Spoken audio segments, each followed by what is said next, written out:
देवभूमि हिमाचल की राजनीति में इस वक्त ऐसा सियासी भूचाल आया है जिसने सत्ता के गलियारों से लेकर हाईकोर्ट तक हलचल मचा दी है। सवाल सिर्फ सरकारी बंगलों का नहीं है, सवाल सत्ता के इस्तेमाल का है, सवाल कानून के सम्मान का है और सबसे बड़ा सवाल ये है कि आखिर हाईकोर्ट को इतनी सख्ती क्यों दिखानी पड़ी। क्या सत्ता जाने के बाद भी सुविधाएं खत्म नहीं होती? क्या नियम सिर्फ आम लोगों के लिए है? और आखिर क्यों पूर्व सीपीएस अब तक सरकारी बंगलों पर कब्जा जमाए बैठे हैं? आज की इस रिपोर्ट में हम आपको बताएंगे पूरा मामला, हाईकोर्ट की तीखी टिप्पणी, सरकार की मुश्किलें और वो सवाल जिनसे हिमाचल की राजनीति गर्मा गई है। नमस्कार, मैं हूं आपका अपना रिपोर्टर संजीव भारद्वाज और आप देख रहे हैं हमारी खास रिपोर्ट। हिमाचल प्रदेश में मुख्यमंत्री सुखविंदर सिंह सुक्खू सरकार के लिए एक नया विवाद खड़ा हो गया है। मामला उन 6 मुख्य संसदीय सचिव यानी सीपीएस से जुड़ा है जिनकी नियुक्तियों को हाईकोर्ट पहले ही असंवैधानिक करार दे चुका है। लेकिन हैरानी की बात यह है कि पद छिन जाने के बाद भी ये पूर्व सीपीएस अब तक सरकारी आवासों में रह रहे हैं। अब इस मामले पर हिमाचल प्रदेश हाईकोर्ट ने बेहद कड़ा रुख अपनाया है। मुख्य न्यायाधीश गुरमीत सिंह संधावालिया और न्यायाधीश बीसी नेगी की खंडपीठ ने राज्य सरकार से सीधा सवाल पूछा है कि आखिर किस आदेश के तहत इन पूर्व सीपीएस को सरकारी बंगलों में रहने की अनुमति दी गई। कोर्ट ने सरकार को 6 जून 2025 का वो आदेश पेश करने को कहा है जिसके आधार पर इन नेताओं को आवासों में रहने दिया गया। अदालत ने साफ शब्दों में कहा कि बिना वैधादेश और बिना किसी शुल्क के सरकारी आवासों पर कब्जा बनाए रखना उचित नहीं माना जा सकता।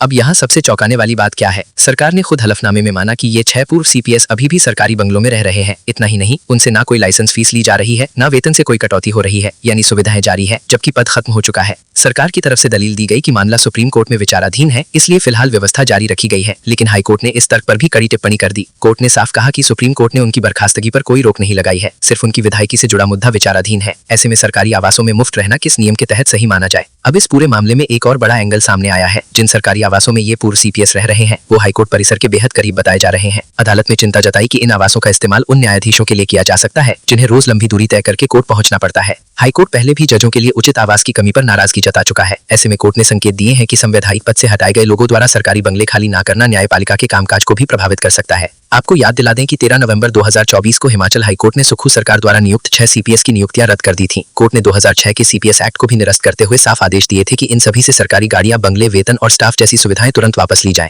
जिन नेताओं की नियुक्तियां रद्द हुई थीं उनमें मोहन लाल ब्राक्टा, सुंदर सिंह ठाकुर, संजय औस्थी, आशीष बुटेल, राम कुमार चौधरी और किशोरी लाल शामिल हैं। हालांकि राज्य सरकार इस फैसले को सुप्रीम कोर्ट ले गई, लेकिन वहां भी नियुक्तियों को असंवैधानिक माना गया। बावजूद इसके सरकारी आवास खाली नहीं किए गए, जिससे अब सरकार की कार्यशैली पर सवाल उठने लगे हैं। अब हाईकोर्ट ने सरकार के विशेष सचिव को हलफनामा दाखिल करने का आदेश दिया है और पूछा है कि आखिर ये विधायक कब से इन बंगलों में रह रहे हैं? क्या उन्होंने कोई शुल्क जमा किया और अगर नहीं किया तो क्यों? अब सबसे बड़ा सवाल यही है, क्या आने वाले दिनों में पूर्व सीपीएस को जबरन बंगले खाली करने पड़ेंगे? क्या सरकार कोर्ट के सामने संतोषजनक जवाब दे पाएगी? और क्या ये मामला सुक्खू सरकार के लिए नया राजनीतिक संकट बन सकता है? फिलहाल हिमाचल की राजनीति में इस मुद्दे ने नई बहस छेड़ दी है। कानून, सत्ता और सुविधाओं के बीच फंसा ये विवाद अब सिर्फ राजनीतिक नहीं बल्कि संवैधानिक सवाल बन चुका है। इस पूरे मामले पर आपकी क्या राय है? क्या पूर्व सीपीएस को तुरंत सरकारी बंगले खाली कर देने चाहिए? अपनी राय हमें कमेंट करके जरूर बताइए। अगर आपको हमारी ये रिपोर्ट पसंद आई हो तो वीडियो को लाइक करें, चैनल को सब्सक्राइब करें और बेल आइकन जरूर दबाएं।